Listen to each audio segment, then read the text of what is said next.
নমস্কাৰ প্ৰিয় বন্ধু বান্ধৱীসকল, আমাৰ ৰাশিফল চেনেলটোলৈ আপোনালোকক স্বাগতম জনাইছোঁ। মোৰ প্ৰিয় বন্ধু বান্ধৱীসকল, ভিডিঅ'টো আৰম্ভ কৰাৰ আগতে তোমালোকক মই এটা বিশেষ কথা বহুত দুখ মনে ক'ব লৈছোঁ। তোমালোকে মোৰ ভিডিঅ'টো শেষলৈকে চাবা আৰু যিমান পাৰা মহাদেৱৰ কৃপাত ভিডিঅ'টো শ্বেয়াৰ কৰি দিবা সকলোলৈকে। এটা ভিডিঅ' বনালে বহুত কষ্ট হয়, বহুত কষ্টৰ মূৰত এটা ভিডিঅ' মই তোমালোকৰ বাবে সদায় আগবঢ়াওঁ। তোমালোকে মোৰ চেনেলটো ছাবস্ক্ৰাইব কৰি দিবা। মই বহুত দুখীয়া ঘৰৰ ল'ৰা হয়, যেনে তেনে এটা কম দামী মোবাইল লৈ আপোনালোকৰ বাবে সদায় ভিডিঅ' বনাওঁ। মোক তোমালোকে সহায় কৰা, ভিডিঅ'টো ছাবস্ক্ৰাইব কৰি দিবা, তেতিয়া মই সদায় নতুন নতুন ভিডিঅ' বনাবলৈ উৎসাহ পাওঁ। প্ৰথমতে আহিছোঁ আমি মেঘ ৰাশি, সম্পৰ্ক নষ্ট হ'ব পাৰে বুলি কৈছে। এইবাৰ আহিছোঁ আমি বৃষভ ৰাশি। এই সময়ত সামাজিক আৰু ৰাজনৈতিক কামৰ পৰা কিছু দূৰত্ব বজাই ৰাখক, কাৰণ ইয়াত সময় নষ্ট কৰাৰ বাহিৰে একো লাভ নহ'ব। আজিৰ দিনটোত যদি আপুনি ব্যৱসায় বাণিজ্য কৰে, আপোনাক কাজিয়া পেচাল কৰিবলৈ পোৱা নাই, নহ'লে আপোনাৰ সময় এনেই অবাবত নষ্ট হ'ব পাৰে বুলি কৈছে আৰু টকা পইচা লাভ নহ'ব বুলি কৈছে আজিৰ দিনটোত। এইবাৰ আহিছোঁ আমি মিথুন ৰাশি। আপুনি মানসিক শান্তি পাব বুলি কৈছে। ব্যক্তিগত বিষয় এটা জটিল হৈ পৰিব পাৰে। আজিৰ দিনটোত আপোনাৰ ব্যক্তিগত বিষয়ত আপোনাৰ জটিল পৰিস্থিতিৰ সৃষ্টি হ'ব পাৰে বুলি কৈছে। এইবাৰ আহিছোঁ আমি কৰ্কট ৰাশি। আনৰ অনুভৱক যদি আজি আপুনি সন্মান কৰে, অন্য ব্যক্তিয়ে আপোনাক সন্মান কৰিব পাৰে বুলি কৈছে। আস্থা বাঢ়িব বুলি কৈছে আপোনাৰ আজিৰ দিনটোত। এইবাৰ আহিছোঁ আমি সিংহ ৰাশি। আজিৰ দিনটোত আপোনাক শান্ত হৈ থাকিবলৈ কৈছে। পৰিয়ালৰ কোনো সদস্য নেতিবাচক আচৰণ চিন্তা বিষয় হৈ পৰিব পাৰে। আজিৰ দিনটোত পৰিয়ালৰ সদস্য কিবা এটা বিষয়ক লৈ চিন্তা হ'ব পাৰে বুলি কৈছে। উৰা বাতৰি চিন্তা নকৰিব, নিজৰ কামত ব্যস্ত থাকক। আজিৰ দিনটোত আপোনাক কিছুমান ব্যক্তিয়ে উৰা বাতৰি লৈ চিন্তাত পেলাব পাৰে বুলি কৈছে। আপোনাক সেই কথা গুৰুত্ব দিবলৈ কোৱা নাই, নিজৰ কাম আপোনাক সময়মতে কৰিবলৈ কৈছে। এইবাৰ আহিছোঁ আমি কন্যা ৰাশি। প্ৰমাণ কৰিব পাৰিব বুলি কৈছে। শিক্ষাৰ্থীয়ে পৰীক্ষাত সফলতা লাভ কৰিব। আজিৰ দিনটোত পঢ়া শুনা শিক্ষাৰ্থীয়ে পৰীক্ষা যদি দিয়ে সফলতা পাব বুলি কৈছে। অধিক আত্মকেন্দ্ৰিক হ'লে আপোনাৰ ব্যক্তিগত আৰু পাৰিবাৰিক জীৱনত নেতিবাচক প্ৰভাৱ পৰিব।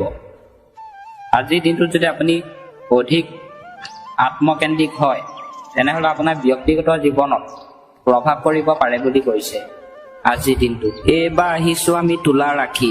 আজিৰ দিনটোত আপোনাৰ সন্তানৰ ভৱিষ্যতৰ বাবে আপোনাৰ লাভ হ'ব বুলি কৈছে আৰু ঘৰৰ পৰিৱেশ আজি সুখকৰ হ'ব বুলি কৈছে। যদি আপুনি স্থানান্তৰিত হোৱা পৰিকল্পনা কৰিছে, তেন্তে আজিয়ে ইয়াৰ বাবে উপযুক্ত সময়। আজি আপোনাৰ সময় ভাল বুলি কৈছে। আপুনি যদি স্থানান্তৰ সম্পৰ্কীয় পৰিকল্পনা কৰিম বুলি যদি ভাবিছে, আজি সময় ভাল বুলি কৈছে। এইবাৰ আহিছোঁ আমি বৃশ্চিক ৰাশি। আজি আপোনাৰ বেছিভাগ সময় পৰিয়ালৰ সম্পৰ্কীয় মানুহৰ লগত আপুনি কাম কৰিব পাৰিব বুলি কৈছে। আপোনাৰ সন্মানো বাঢ়িব। আজি আপোনাৰ সন্মান বাঢ়িব বুলি কৈছে অন্য ব্যক্তিৰ ওচৰত। ঘৰৰ বয়োজ্যেষ্ঠসকলৰ আশীৰ্বাদ আৰু মৰম থাকিব। আজিৰ দিনটোত আপোনাৰ ঘৰৰ যিসকল ব্যক্তি মানে বয়োজ্যেষ্ঠ লোক, মানে ডাঙৰ ব্যক্তি, তেওঁলোকৰ আশীৰ্বাদ আৰু মৰম থাকিব বুলি কৈছে। কেতিয়াবা আপোনাৰ সন্দেহজনক স্বভাৱটোৱে আপোনাৰ আৰু আনৰ বাবে সমস্যাৰ সৃষ্টি কৰে। সেইবাবেই সময় অনুযায়ী নিজৰ আচৰণগত পৰিৱৰ্তন অনাটো প্ৰয়োজনীয়। আজিৰ দিনটোত আপোনাৰ সময় অনুযায়ী নিজৰ পৰিৱৰ্তন আনিবলৈ কৈছে। আপোনাৰ স্বভাৱ চৰিত্ৰ কেনেকুৱা, তেতিয়াহে আপোনাক অন্য ব্যক্তিয়ে প্ৰশংসা কৰিব পাৰে বুলি কৈছে আজিৰ দিনটোত। এইবাৰ আহিছোঁ আমি ধনু ৰাশি। সমাধান কৰিলে সেয়া উপযুক্ত হ'ব। আজিৰ দিনটোত আপোনাক বন্ধুৰ লগত খং কৰিবলৈ কোৱা নাই, নহ'লে আপোনাৰ সমস্যা সৃষ্টি হ'ব পাৰে বুলি কৈছে। এইবাৰ আহিছোঁ আমি মকৰ ৰাশি। তো সামাজিক বা ব্যৱহাৰিক দুয়োটা দিশতে থাকিব। আজি আপোনাৰ আধিপত্য সামাজিক আৰু ব্যৱহাৰিক কাম যদি কৰে, দুয়োটা দিশতে থাকিব বুলি কৈছে। যিকোনো পৰিস্থিতিত আপোনাৰ কাম সম্পূৰ্ণ কৰিব পাৰিব। আজিৰ দিনটোত আপুনি যিকোনো পৰিস্থিতিত আপোনাৰ কাম কৰিব পাৰিব বুলি কৈছে।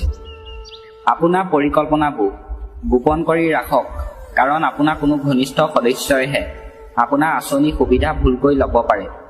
আজিৰ দিনটোত মানে আপুনি পৰিকল্পনা যদি লৈছে, আপোনাক গোপনে ৰাখিবলৈ কৈছে, অন্য ব্যক্তিক আপোনাক ক'বলৈ কোৱা নাই।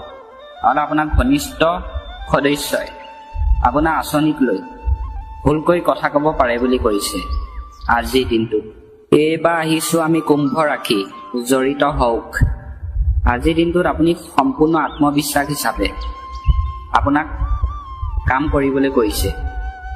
শিশু সমস্যা সমাধানৰ ক্ষেত্ৰত আপোনালোকৰ সহযোগিতা তেওঁলোকৰ বাবে অতি উপযুক্ত হ'ব। আজিৰ দিনটোত যদি শিশু সমস্যা হৈছে, আপুনি যদি সহযোগিতা লৈ যদি থাকে, তেওঁলোকৰ বাবে আজি ভাল বুলি কৈছে।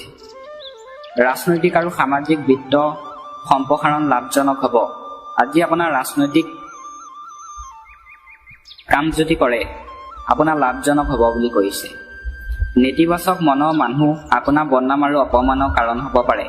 যিসকল ব্যক্তি নেতিবাচক বেয়া ভাবৰ মানুহ, সেই মানুহে আপোনাৰ আজি বদনাম উলিয়াব পাৰে বুলি কৈছে আৰু আপোনাক অপমান কৰিব পাৰে বুলি কৈছে। শেষত আহিছোঁ আমি মীন ৰাশি, যিকোনো বিশেষ উদ্দেশ্যও আজি সমাধান হ'ব। আপোনাৰ যদি টকা পইচা উদ্দেশ্য লৈ যদি আপুনি কাম কৰে, আজি আপোনাৰ ভাল বুলি কৈছে আৰু আপুনি সমাধান কৰিব পাৰিব বুলি কৈছে। মানসিকভাৱে আপুনি শিথিলতা অনুভৱ কৰিব। আজি আপোনাৰ মানসিকভাৱে শিথিলতা অনুভৱ কৰিব পাৰে বুলি কৈছে। যিকোনো অনুষ্ঠান বা দলত ব্যস্ততা থাকিব পাৰে। আজিৰ দিনটোত আপুনি যিকোনো অনুষ্ঠানত ব্যস্ত থাকিব পাৰে বুলি কৈছে। আপোনাৰ যোগাযোগ গঢ়ি তোলাটো মনোনিৱেশ কৰক। আজিৰ দিনটোত আপোনাক যোগাযোগ গঢ়ি তুলিবলৈ কৈছে। নেতিবাচক কথাই আপোনাৰ মনত আধিপত্য বিস্তাৰ কৰিবলৈ নিদিব। আজিৰ দিনটোত আপোনাৰ মনত নেতিবাচক চিন্তা, বেয়া চিন্তা মনলৈ আনিবলৈ কোৱা নাই। শিশুৰ বাবে অপ্ৰয়োজনীয় ভয় আৰু অস্থিৰতা থাকিব। আপোনাৰ সন্তানৰ বাবে আজি আপোনাৰ